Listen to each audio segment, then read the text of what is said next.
नमस्कार and welcome to Study IQ my dear friends. मैं हूं Prashant Mavani. I hope you are doing good. आज 3 जुलाई 2020 है, दिन है फ्राइडे। दिन की शुरुआत करेंगे। Little things affect little minds. छोटी सोच जो होती है वो छोटी छोटी चीज़ों के बारे में परेशान रहती है, राइट। एक ऐसा दिमाग, एक ऐसा व्यक्ति जो छोटी छोटी जिसकी सोच ही नैरो हैं, तो वो छोटी छोटी बातों पर डिस्टर्ब हो जाते हैं, अपसेट हो जाते हैं। और ये जो छोटी छोटी बातें हैं वही हमारी एनर्जी को, ये एनर्जी वैम्पायर्स हैं, ये हमारी एनर्जी को बर्बाद कर देते हैं। इसी के साथ डियर फ्रेंड्स, स्टडी आईक्यू की टीम ने मिलकर एक स्मार्ट कोर्स डिज़ाइन किया है। ये स्मार्ट कोर्स सिविल सर्विसेज की एग्जामिनेशन के लिए है। 10 जुलाई 2020 तक हमारे स्मार्ट कोर्स के ऊपर आपको ईएमआई का ऑफर भी प्रोवाइड किया जा रहा है। ज़्यादा जानकारी के लिए डाउनलोड करें हमारा मोबाइल एप्लीकेशन। आज के लेक्चर की पीडीएफ को डाउनलोड करने के लिए checkout my Telegram channel. Lecture को दूसरे स्टूडेंट्स के साथ शेयर ज़रूर करें। वीडियो पसंद आता है then hit the like button. और हमारे ओवरऑल एफर्ट्स को सपोर्ट करने के लिए हमारी चैनल को सब्सक्राइब करें। डियर फ्रेंड्स, आज दो टॉपिक्स जो हैं ये एक टाइम्स ऑफ इंडिया से हैं और एक इंडियन एक्सप्रेस का आर्टिकल हैं, और दोनों जो हैं वो चाइना के ऊपर लिखे गए हैं। काफ़ी इंपॉर्टेंट आर्टिकल हैं। फिर प्राइवेट रेलवे वाला आर्टिकल टाइम्स ऑफ इंडिया का है। एक यूएनएससी और भारत, ये आर्टिकल द हिंदू न्यूज़पेपर का है। और टॉर्चर कल्चर के बारे में भी द हिंदू न्यूज़पेपर में एक बहुत ही इंपॉर्टेंट आर्टिकल है।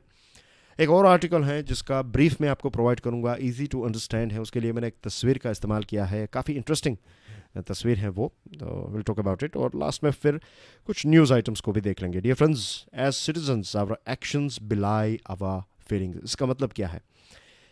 हमारी जो फीलिंग है चाइना के प्रति, ये जो एलएसी पर जो चीज़ हुई है, तो देश में एक गुस्सा है ऑफ कोर्स, लेकिन ये हमारी भावना जो है, क्या हम इसको एक्शन में कन्वर्ट कर रहे हैं? क्या हम चाइनीज़ प्रोडक्ट्स का त्याग कर रहे हैं, उसको बॉयकॉट कर रहे हैं? आज भी बहुत सारे लोग ऐसे हैं जो इसके बारे में इतना ज़्यादा सीरियसली नहीं सोचते। और ये जो चाइनीज़ प्रोडक्ट्स को बॉयकॉट करने की बात है, I am saying it from being an Indian, A patriotic Indian, right. हमारे देश, हमारे सोल्जर्स के ऊपर अगर कोई हमारी जो संप्रभुता है इसके ऊपर कोई अटैक करने की कोशिश करे, हम ऐसे ही बैठे रहें, this is not acceptable. First thing. Second thing, electronic products जो हैं हम सब जानते हैं, तो मैं इसकी और ज़्यादा डिटेल्स में नहीं जा रहा हूँ। ज़्यादातर चीज़ें जो हमारे देश में मिलती हैं वो मेड इन चाइना होती हैं। तो हमारी कंज्यूमर इलेक्ट्रॉनिक्स मार्केट के ऊपर चाइना का एक प्रकार का डोमिनेंस है, राइट। वो राज करते हैं इस हमारे देश की कंज्यूमर इलेक्ट्रॉनिक्स मार्केट के ऊपर।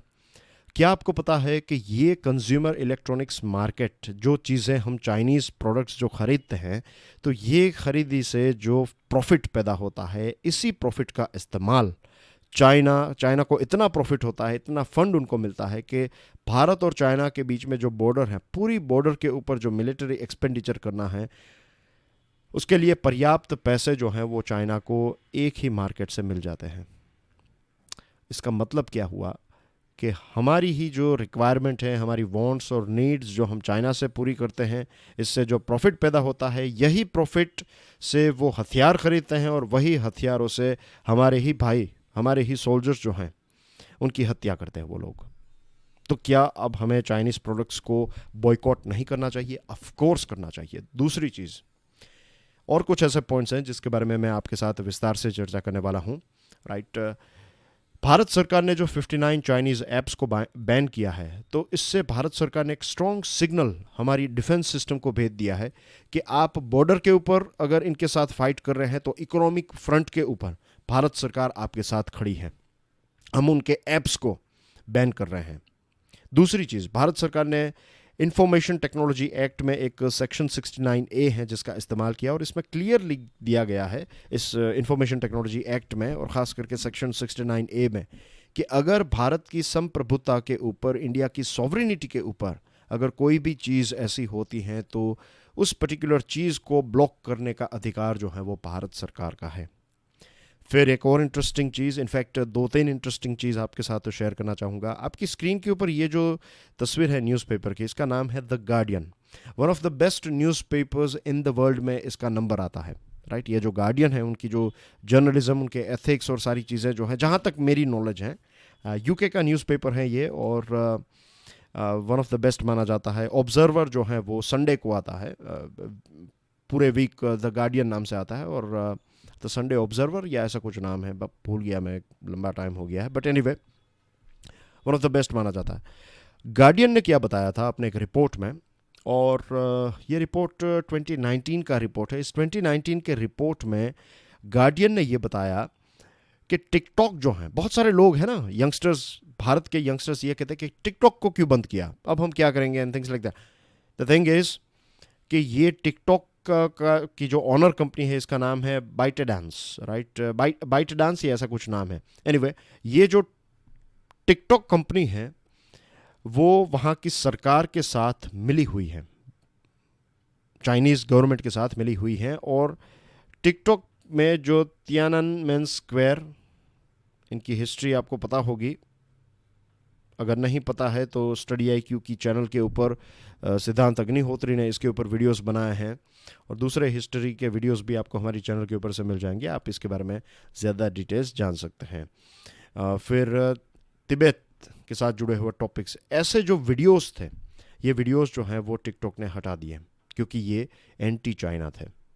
तो वो क्या कर रहे हैं, टिकटॉक के माध्यम से सिर्फ एंटरटेनमेंट नहीं है, उसके पीछे एक बहुत बड़ी गेम चल रही है। वो हमारे जो व्यूज़ हैं, हमारी जो सोच है, उसके ऊपर एक इन्फ्लुएंस पैदा कर रहे हैं, आपको पता भी नहीं चलेगा। और आप मीन्स अगर आप ज़्यादा टिकटॉक में अगर तियाननमेन स्क्वायर के खिलाफ अगर चीज़ें, वीडियोस आपको देखने को मिले तो आपको ऑलरेडी इसके बारे में पता चल जाएगा, लेकिन ये चीज़ें उन्होंने हटा दी हैं तो फिर लोगों को इसके बारे में पता ही नहीं चलेगा, इसलिए।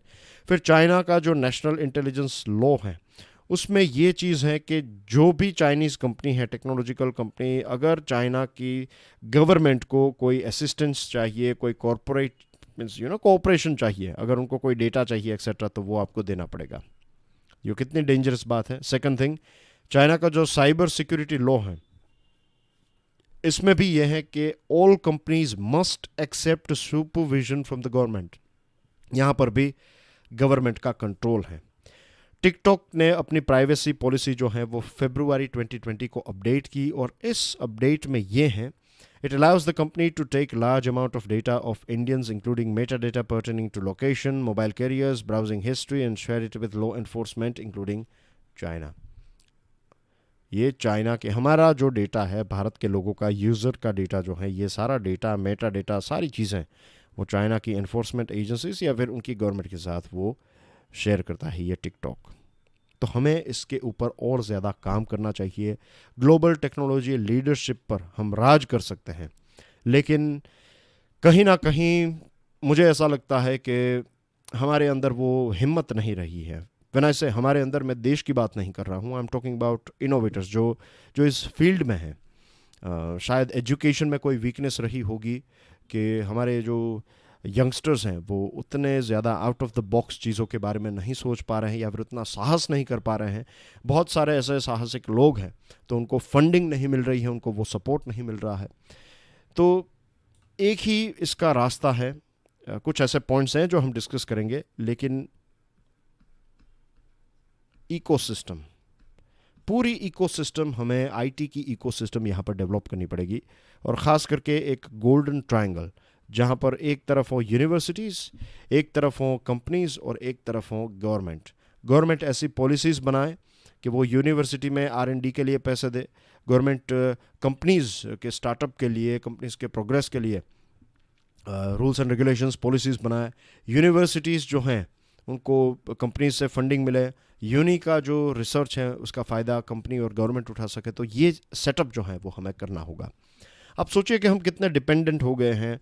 चैटिंग के लिए हम अमेरिकन व्हाट्सएप का इस्तेमाल करते हैं, वीडियो कॉलिंग के लिए जूम का इस्तेमाल किया जाता है, राइट। और ये जो 59 ऐप्स हमने डिलीट किए हैं या फिर बैन किए हैं, तो उसके लिए भी हमें गूगल और एप्पल की सहायता की आवश्यकता रहती है। तो ओवरऑल आप कह सकते हैं कि यूएसए की सरकार ने अगर ओवरऑल एक बड़ा रोल नहीं प्ले किया होता, तो शायद ये 59 चाइनीज़ ऐप को बैन करने का जो हमारा एक डिसीजन है वो भी अच्छी तरीके से इम्प्लीमेंट नहीं हो पाता। तो क्या चीज़ें हमें करनी चाहिए? 3 ऐसी चीज़ें हैं जिसके ऊपर हम अगर काम करें तो हम डोमिनेंट फोर्स बन सकते हैं इस पर्टिकुलर फील्ड में, राइट। इलेक्ट्रॉनिक गैजेट्स और इन सारी चीज़ों में शुरुआत होगी एनर्जी से, right, this is the most important thing. Solar panel 90% plus panels जो हैं वो, ये गेयर्स जो हैं वो हम चाइना से मंगवाते हैं। तो बैटरी एनर्जी, सोलार एनर्जी, ये सारी चीज़ों के ऊपर इंडिजिनियस वर्क की शुरुआत जो है वो जल्द से जल्द हमें कर देनी चाहिए।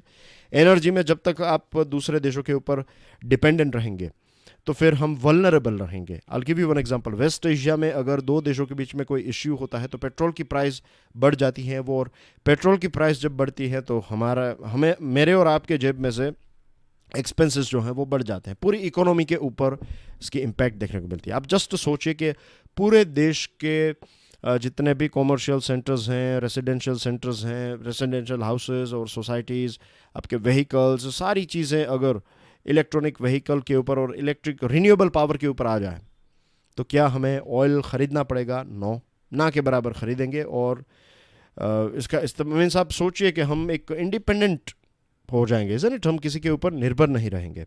तो सोलार एनर्जी और बैटरी एनर्जी ये एक ऐसी चीज़ है जिसके ऊपर हमें जल्द से जल्द प्रोग्रेस करने की आवश्यकता है। Second thing is consumer electronics. Consumer electronics में सबसे इम्पोर्टेंट अगर कोई चीज़ होती है तो वो है सिस्टम ऑन ए चिप, जिसको SoC कहते हैं। हमारे देश में SoC बनाने वाले फाइनेस्ट लोग हैं, फाइनेस्ट SoC डिज़ाइनर जो हैं दुनिया के, वो हमारे देश के हैं या फिर हमारे देश में आपको मिल जाएंगे।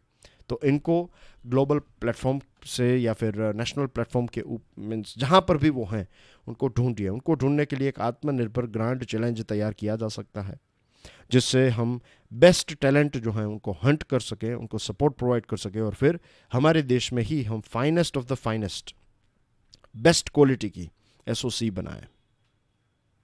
फिर है आर्टिफिशियल इंटेलिजेंस। एक राज रेड्डी करके व्यक्ति हैं, इनका नाम है राज रेड्डी। उनको टूरिंग अवार्ड मिला, टूरिंग अवार्ड विनर हैं राज रेड्डी। एंड उन्होंने ये बताया कि वो जो आर्टिफिशियल इंटेलिजेंस है वो हर एक इंसान की कुछ ना कुछ मदद हो, इसके लिए वो AI को डेवलप करना चाहते हैं। तो हमारा जो सिविलाइजेशनल इथोस है तो कहीं ना कहीं AI में हम वो भी डालना चाहते हैं। तो दिस इज़ वेरी ब्यूटीफुल। और हॉस्पिटल, मेडिकल फैसिलिटी में हम इसका इस्तेमाल जो है, AI का इस्तेमाल काफ़ी अच्छा कर सकते हैं। इससे हमारे बहुत सारे लोग जो हैं उनकी प्रोडक्टिविटी इंक्रीज़ हो सकती है क्योंकि उनकी हेल्थ इंक्रीज़ हो जाएगी। तो ये कुछ 3 ऐसी चीज़ें हैं। ओवरऑल मैं आपको ये कह सकता हूँ राइट कि हमें क्या करना है। फ़िलहाल जो हमारा एक्सपेंडिचर है, ये सारी चीज़ों के ऊपर हम जो बाहर से सामान मंगवाते हैं राइट, तो हमारा जो एक्सपेंडिचर है, इस एक्सपेंडिचर को हमें कन्वर्ट करना होगा हमारी कैपेसिटी में। फिर नेक्स्ट लेवल है research and development. Research and development जो हैं उससे फिर हम ग्लोबल लीडरशिप की पोजीशन तक पहुंच जाएंगे। ये होगा हमारा प्रॉपर आत्मनिर्भर प्लान। हमारे एक्सपेंडिचर को हमारी कैपेसिटी में कन्वर्ट करना, यानी कि जो चीज़ें हम बाहर से मंगवाते हैं उन सारी चीज़ों को यहाँ पर पैदा करना। सिर्फ कॉपी पेस्ट प्रोडक्ट से कुछ नहीं होगा। आपको एक बार प्रोडक्शन की टेक्निक्स पता चल जाए, उसमें थोड़ी महारत हासिल हो जाए, तुरंत ही साइमल्टेनियसली हमें रिसर्च एंड डेवलपमेंट के ऊपर काम करना होगा। बेस्ट क्वालिटी के प्रोडक्ट्स यहाँ पर पैदा करने होंगे राइट, और यही बेस्ट क्वालिटी के प्रोडक्ट्स जो हैं ये हमें ग्लोबल लीडरशिप तक ले जाएंगे। तो आई होप चीज़ें जो हैं वो क्लियर हो गई होगी। Only one thing is remaining here कि हमारे जो सोल्जर्स हैं कॉन्स्टेंटली वो बहुत सारी चैलेंजेस को फेस करते हैं लेकिन वो गिव अप कभी नहीं करते। इसी प्रकार से हमें भी इस क्षेत्र में गिव अप नहीं करना चाहिए। Moving on to next item, ये भी एक बहुत ही इंटरेस्टिंग चाइना के साथ जुड़ा हुआ एक आर्टिकल है। 2020 जो है वो इतिहास के पन्नों के ऊपर लिखा जाएगा कि सबसे पहले तो कोविड-19 शायद ही दुनिया ने कभी ऐसा देखा हो, ऐसे मॉडर्न ज़माने में लॉकडाउन और ये सारी चीज़ें। तो चाइनीज़ ओरिजिन कोविड-19 लोगों को याद रहेगा। और 2020 की जब भी बात होगी तब ये भी बात होगी कि चाइना के साथ भारत और दुनिया ने अपने रिलेशनशिप जो हैं वो रिसेट किए हैं। लगभग 30 सालों से चाइना जो है वो दुनिया को कहीं ना कहीं बेवकूफ़ भी बना रहा है और पैसे भी कमा रहा है। चाइना एक ऐसा देश है जो उन देशों के साथ पार्टनरशिप कर रहा है जो देश टेररिज्म को सपोर्ट करते हैं, जैसे कि पाकिस्तान।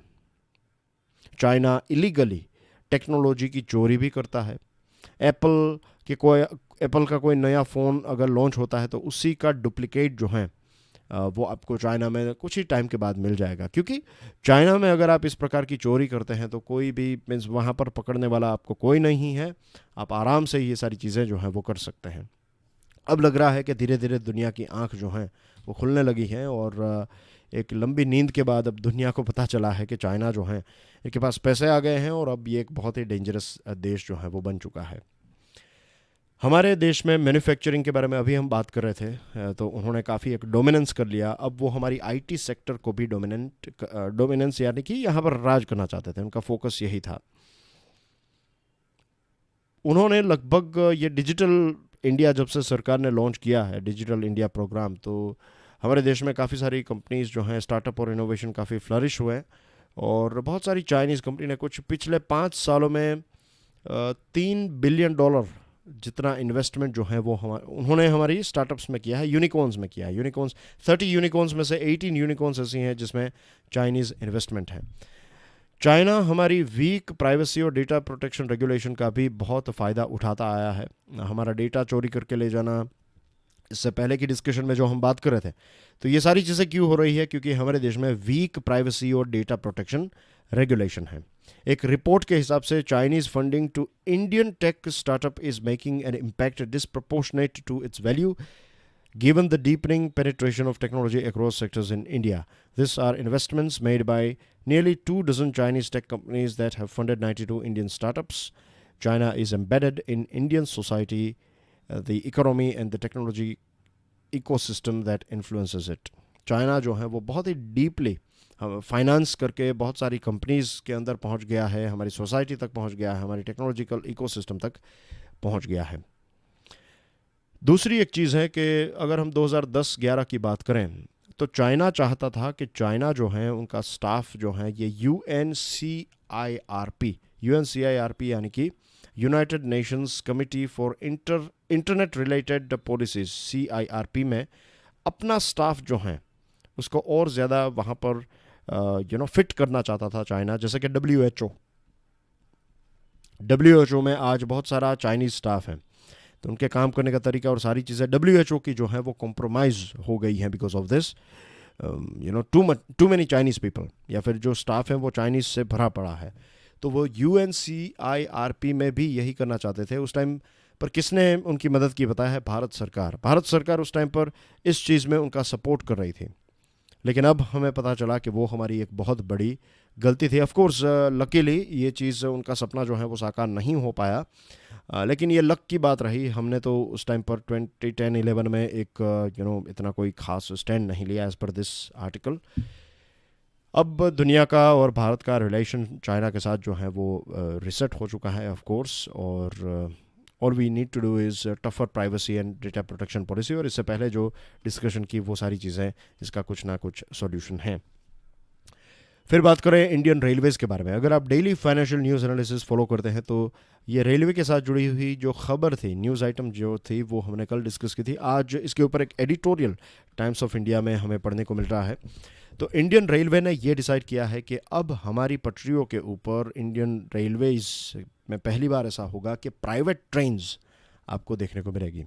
जैसे प्राइवेट प्लेन्स की कंपनी है, एरोप्लेन्स की कंपनी है, प्राइवेट बसेस हमें देखने को मिलती हैं, तो इसी प्रकार से प्राइवेट ट्रेन्स भी हमारे देश में, दुनिया के बहुत सारे ऐसे देश हैं जहाँ पर प्राइवेट ट्रेन्स, आप फिल्मों में शायद देखा होगा कि प्राइवेट ट्रेन मीन्स वहाँ पर फॉरेन डेवलप्ड वर्ल्ड में तो उनकी जो ट्रेन्स है वो काफ़ी खूबसूरत और काफ़ी स्पीडी हैं। हमारे यहाँ पर अभी भी हम बहुत पीछे हैं, बट एनीवे आज से 5 साल पहले बिबेक देब्रॉय की कमेटी ने ये बताया था कि हमारे देश में प्राइवेट ट्रेन का या फिर प्राइवेट कंपनीज़ का पार्टिसिपेशन जो है वो हमें करना चाहिए। उसके पीछे रीज़न ये है कि आज देश का इश्यू ये है, रेलवे का इश्यू ये है कि देश के पास कुछ रेलवेज़ जो हैं, इंडियन रेलवेज़, ये 13,000 ट्रेन्स चलाती हैं।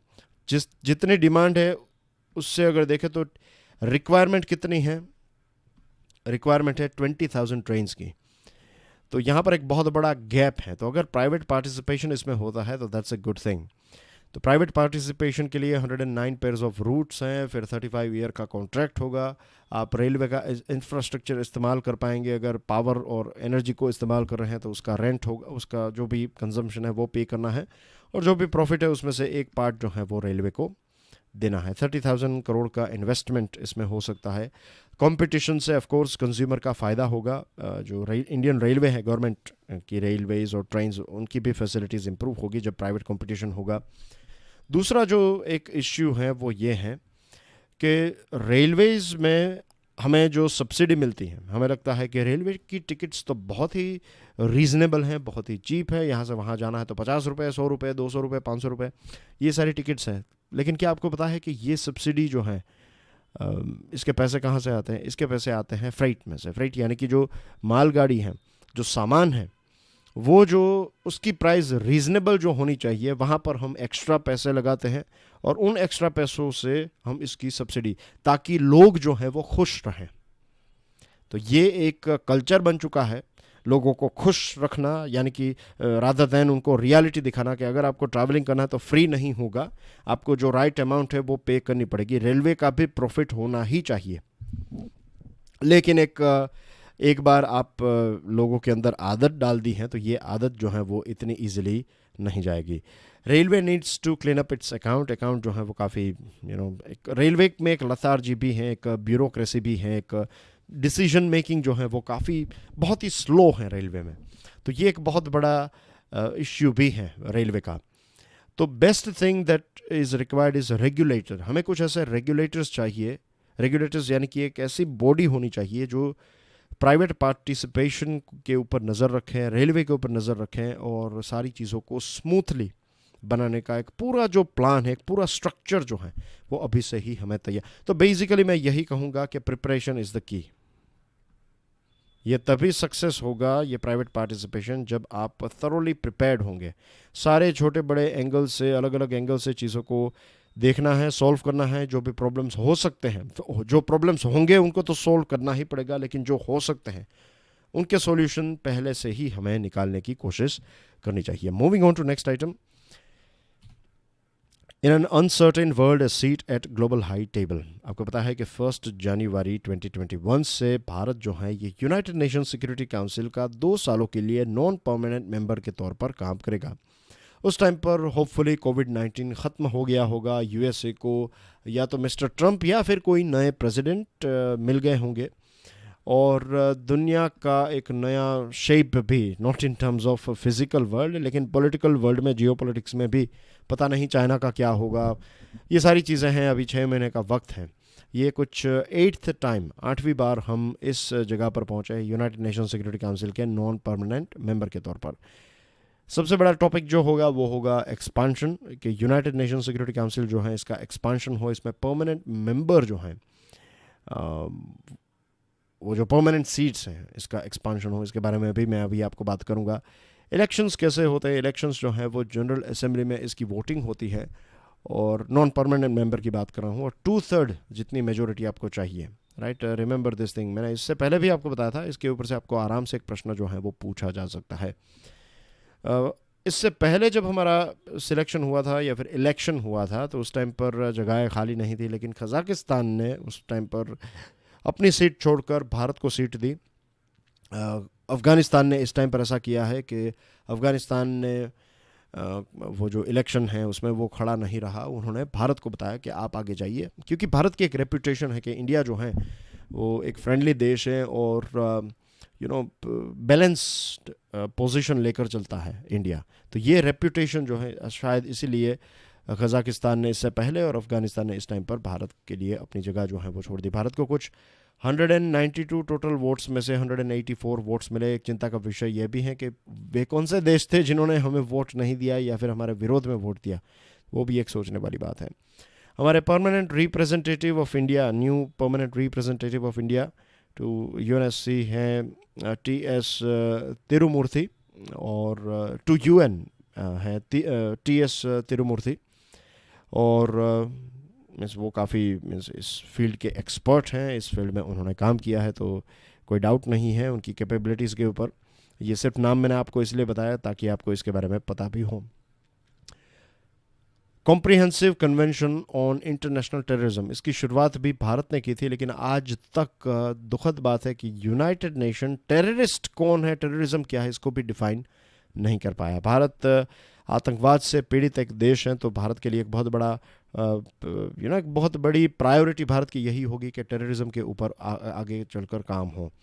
P5 की बात करें तो आपकी स्क्रीन के ऊपर जो 5 देश हैं, इसमें है France, Russia, USA, UK, China.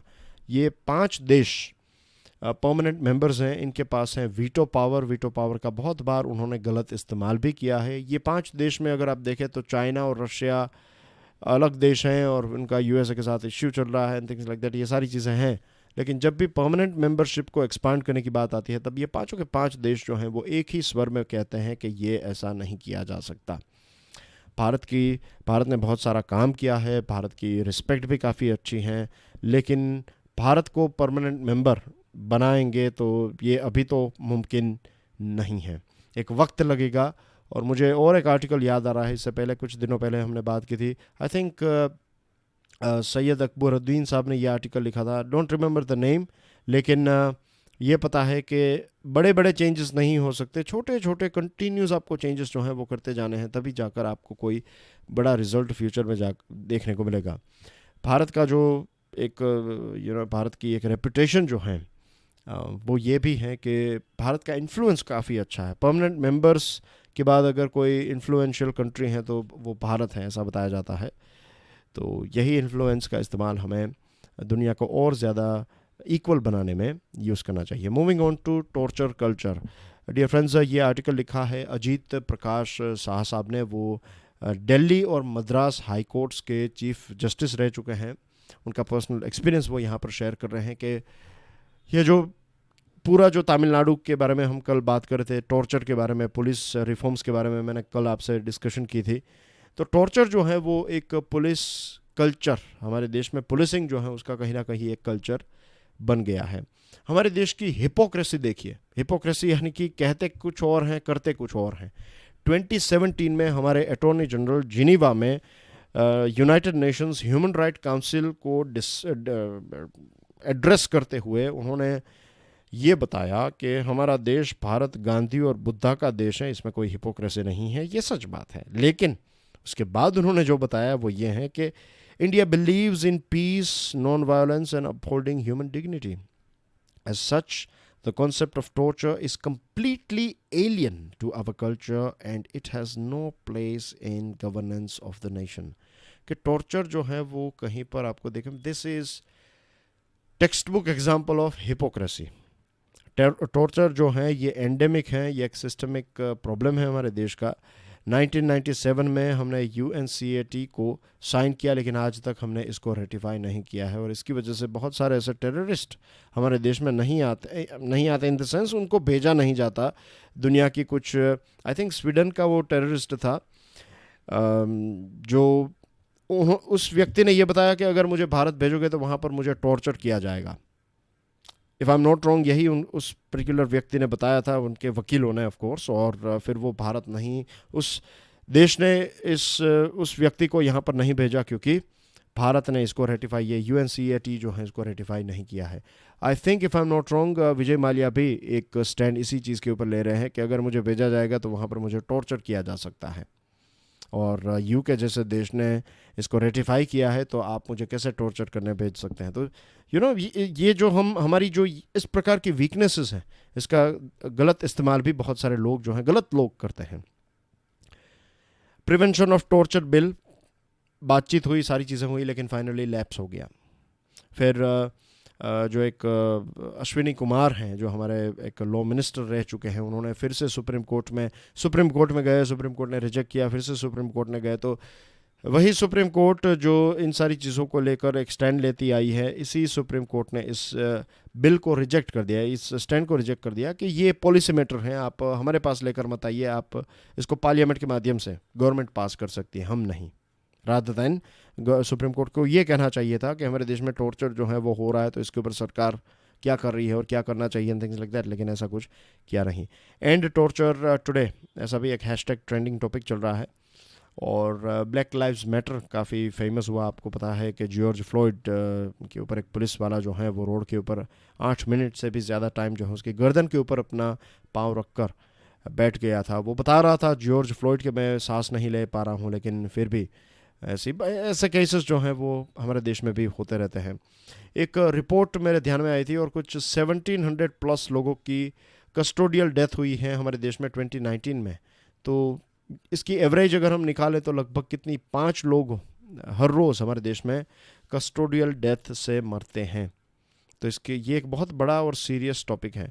फिर एक है precocious condition of not precocious sorry precarious यानी कि बहुत ही दयनीय, बहुत ही ख़राब कंडीशन है हॉस्पिटल क्लीनिंग स्टाफ की। ये सीन तो आपको याद ही होगा, एक बहुत ही फेमस फिल्म है मुन्ना भाई MBBS। तो उसमें जो क्लीनर हैं तो उनको कोई अप्रिशिएट नहीं करते हैं, उनकी सेफ्टी के बारे में कोई ये चिंता का विषय। जो फ्रंट लाइन वर्कर्स के बारे में हम बात करें तो हम पुलिस को कहते हैं, हम हॉस्पिटल ये जो मेडिकल स्टाफ हैं उनको कहते हैं, लेकिन क्लीनर्स का जो रोल है वो भी उतना ही इम्पोर्टेंट है। तो उनको ग्लव्स प्रोवाइड करवाना, उनको जो सेफ्टी गेयर है उसके बारे में हमें सीरियसली सोचना चाहिए, लेकिन ये नहीं सोचा जाता है और ये बहुत ही दुखद बात है। हमारे देश में एक दूसरा प्रॉब्लम है, कहीं पर मैंने टेक्स्ट मैसेज या ऐसा कुछ था लेकिन बहुत ही इंटरेस्टिंग था कि एक लड़का जो है, बच्चा जो है वो कहता है कि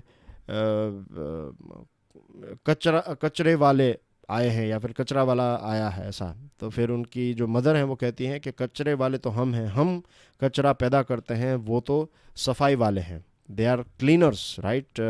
हम जो हैं, हम यूज़र्स और हम लोग कचरा पैदा करते हैं। तो यू सी द एटीट्यूड ये होना चाहिए कि भाई कचरे वाले हम हैं, वो सफाई कर्मचारी हैं। तो ये एक चेंज, और उनकी रक्षा अगर नहीं की तो फिर you know it very well कि बहुत सारे डिजीज़ेस जो हैं वो हमारे देश में हो सकते हैं। तो जो हॉस्पिटल के स्टाफ है, जो क्लीनिंग स्टाफ है, उनको प्रॉपर गेयर प्रोवाइड करना, उनकी सेफ्टी जो है वो फर्स्ट प्रायोरिटी डेफिनेटली होनी चाहिए, वरना ये कोविड-19 के खिलाफ जो फाइट है वो भी हम नहीं जीत पाएंगे। डियर फ्रेंड्स, न्यूज़ आइटम्स की बात करें तो डिफेंस एक्विजिशन काउंसिल ने 38,900 करोड़ रुपीज़ के प्रपोजल्स को एक अप्रूवल दिया है। इसमें इंडिजीनियस प्रोडक्ट्स, इंडिजीनियस डिज़ाइन और डेवलपमेंट के ऊपर भी जोर दिया गया है। हेल्थ और फैमिली मिनिस्ट्री ने एक रिवाइज्ड गाइडलाइंस इश्यू की है होम आइसोलेशन को लेकर। फिर एक ड्रग डिस्कवरी हैकाथॉन 2020 ये भी रिलीज़ किया है ह्यूमन रिसोर्स डेवलपमेंट मिनिस्टर और हेल्थ मिनिस्टर ने मिलकर। इसमें इंटरनेशनल टैलेंट को अट्रैक्ट करने की कोशिश की जाएगी। मोबाइल मास्टर जी किसने निकाला है? Mobile master ji IIT Kanpur ने निकाला है और ये class to home teaching setup है, ऑनलाइन सेटअप है। गवर्नमेंट का एक फ्लैगशिप प्रोग्राम जो है फिट इंडिया, इसमें और ज़्यादा स्पोर्ट पर्सन को ऑन बोर्ड लिया जाएगा। एक नोटेड कोरियोग्राफर हैं सरोज खान, तो उनकी मृत्यु हो गई है, उनका निधन हुआ है। 71 ईयर्स के वो थे और कार्डियक अरेस्ट हुआ है उनको कोरोना वायरस नहीं हुआ था, कार्डियक अरेस्ट की वजह से उनका निधन हुआ है। यूनाइटेड नेशन के जो मिस्टर ट्रंप है, अब bag your pardon, United states के जो मिस्टर ट्रंप है, US प्रेसिडेंट मिस्टर ट्रंप ने चाइना को ब्लेम किया है ये एग्रेशन, जो इंडिया चाइना बॉर्डर के ऊपर एग्रेशन है, तो उसका इल्ज़ाम चाइना के ऊपर लगाया है। और म्यांमार में कुछ 162 लोगों की मृत्यु हुई है लैंडस्लाइड की वजह से। भारत का पहला प्लाज्मा बैंक कोविड-19 ट्रीटमेंट के लिए दिल्ली में खोला गया है। और भारत का जो ट्रेड डेफिसिट है चाइना के साथ वो 48.66 बिलियन तक पहुंच गया है। ये 53 था, तो काफ़ी इसमें एक ड्रॉप देखने को मिला है। That's everything in today's discussion.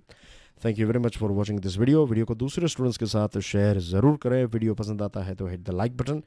I'll see you soon with daily financial news analysis. Till then, enjoy your studies. God bless you all. Jai Hind.